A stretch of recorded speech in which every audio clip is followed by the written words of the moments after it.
ఈ రోజు మనము తిరుపతిలో ఉన్న శ్రీ జీవలింగేశ్వర స్వామివారి ఆలయం చూద్దాం రండి. ఈ గుడిలో మనము స్నానం చేసుకొని స్వామివారిని దర్శనం చేసుకుంటే చాలా మంచిదండి. స్వామివారి పేరు వచ్చి శ్రీ గంగా పార్వతి సమేత శ్రీ జీవలింగేశ్వర స్వామివారండి.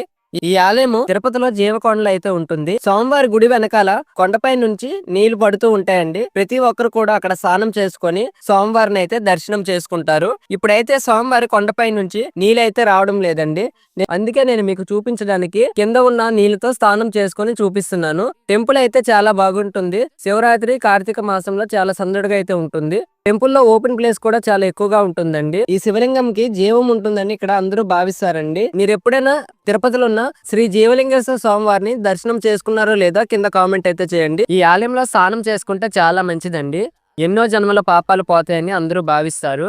ఎందుకంటే శ్రీ గంగాదేవి సమేత పార్వతి శ్రీ జీవలింగేశ్వర స్వామివారండి. స్వామివారిని అయితే దర్శనం చేసుకో. ఓం నమ శివాయ.